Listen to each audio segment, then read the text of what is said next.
Good morning बच्चों। कल हमने पहले पार्ट पर्यावरण का अध्ययन किया था, जिसमें हमने पर्यावरण का अर्थ समझा। पर्यावरण यानी हमारे चारों ओर का वातावरण। उसके बाद पर्यावरण के घटक के बारे में जानकारी ली कि पर्यावरण के घटक मानव निर्मित घटक भी होते हैं और प्राकृतिक घटक भी होते हैं। तो इस तरह से हमने पर्यावरण के बारे में जानकारी हासिल की और उसके बाद हमने देखा कि प्रत्येक वर्ष 5 जून को विश्व पर्यावरण दिवस मनाया जाता है। और थोड़ा सा हमने वस्तु विनिमय पद्धति के बारे में भी जानकारी ली कि जब रुपए पैसे का चलन नहीं था तो किस प्रकार से हम किसी से एक वस्तु के बदले में उसे दूसरी वस्तु देते थे, तो उस पद्धति को वस्तु विनिमय पद्धति कहा जाता था। आज हम इस वीडियो में इस पाठ के प्रश्नों पर नज़र डालेंगे। पहला प्रश्न है, पारितंत्र क्या है?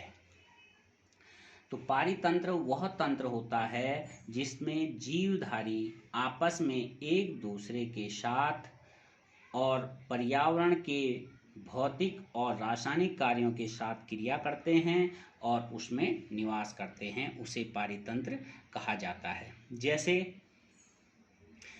यदि हम किसी एक बड़े तालाब की बात करें तो उस तालाब में मछलियां भी पाई जाती हैं, कुछ शैवाल भी पाए जाते हैं, कुछ छोटे छोटे पौधे भी पाए जाते हैं, कुछ अन्य जीव जंतु केकड़ा कीड़े ये सारे पाए जाते हैं।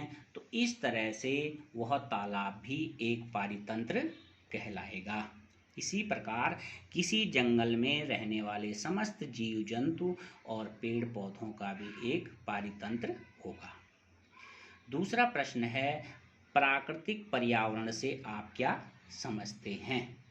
तो प्राकृतिक पर्यावरण होता है जिससे प्रकृति का निर्माण हुआ है, जैसे भूमि यानी जमीन, जल, वायु, पेड़ पौधे और जीव जंतु, इन सभी को मिलकर प्राकृतिक पर्यावरण बनता है।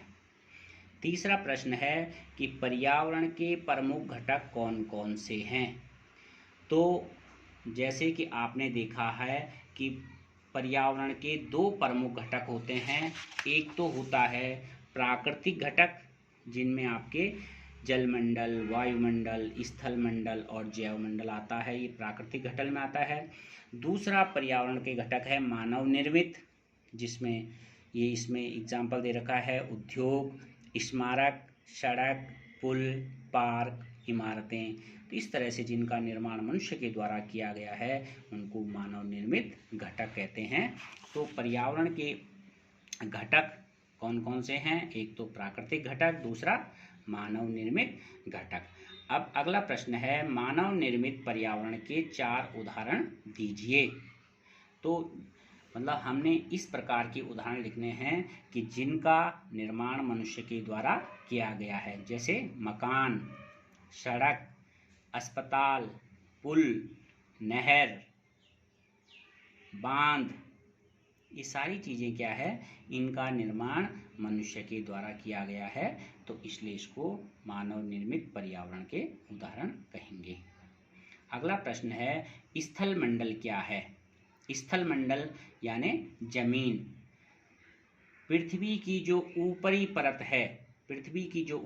है, जो कि कठोर होती है, इसको हम स्थल मंडल कहते हैं। इसका निर्माण चट्टान और खनिजों से मिलकर बना होता है और जो सबसे ऊपरी परत में क्या होती है, मिट्टी होती है, जिस मिट्टी में हम खेती करते हैं या बगीचे बनाते हैं या फिर उसमें घास उगती है या जंगल उसमें उगते हैं पेड़ पौधे।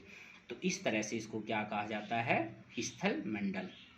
अगला है, जीवीय पर्यावरण के 2 प्रमुख घटक क्या क्या हैं? तो जीवीय पर्यावरण के 2 प्रमुख घटक होते हैं, नंबर 1 पेड़ पौधे और नंबर 2 जीव जंतु, पेड़ पौधे और जीव जंतु।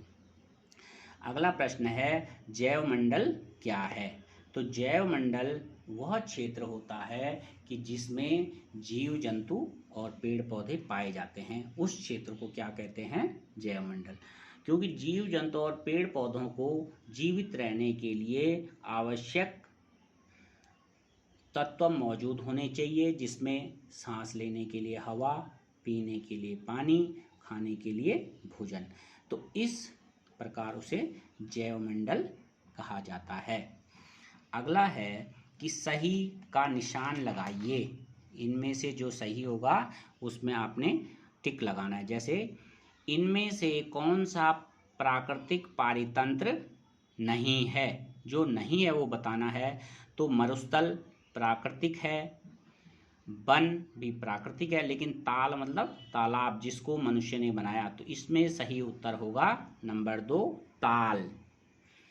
अगला प्रश्न है इनमें से कौन सा मानवीय पर्यावरण का घटक नहीं है? मानवीय पर्यावरण का घटक नहीं है।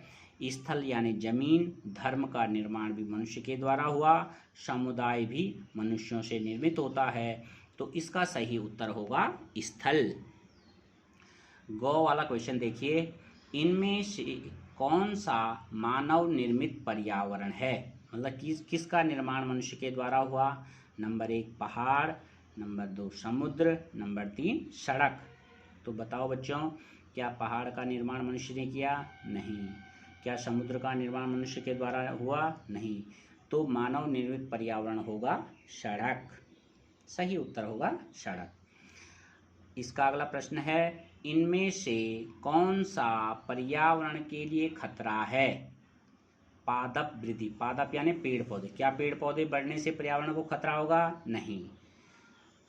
जनसंख्या वृद्धि और फसल वृद्धि, तो तीनों में से किससे पर्यावरण बढ़ने से पर्यावरण को खतरा होगा? जनसंख्या वृद्धि। यदि जनसंख्या बढ़ेगी तो उनके रहने के लिए मकान बनाए जाएंगे, खेती की जाएगी, जिससे जंगलों का नाश होगा, वनों को हानि होगी। तो इस तरह से सही उत्तर होगा जनसंख्या वृद्धि। अब आप देखिए अगला प्रश्न है कि सही जोड़े बनाने हैं। सही जोड़े बनाने हैं। एक तरफ दे रखा है जैवमंडल, वायुमंडल, जलमंडल और पर्यावरण, और दूसरी तरफ ये ऑप्शन दे रखे हैं, आपने सही ऑप्शन को मिलाना है। तो जैवमंडल होता है वह संकीर्ण क्षेत्र जहाँ स्थल, जल एवं वायु पारस्परिक क्रिया करते हैं, इसको क्या कहते हैं? जैवमंडल। दूसरा है वायुमंडल। वायुमंडल हो गया पृथ्वी को घेरने वाली वायु की चादर। तीसरा है जलमंडल। जलमंडल हो गया जलीय क्षेत्र। और अगला है पर्यावरण। तो पर्यावरण यानी हमारे आसपास का क्षेत्र। तो बच्चों, आज के इस वीडियो में हमने इस पार्ट नंबर 1 पर्यावरण के प्रश्न उत्तरों पर नज़र डाली। आप अपनी नोटबुक से भी इन प्रश्नों को पढ़ें और समझें और याद करें। धन्यवाद।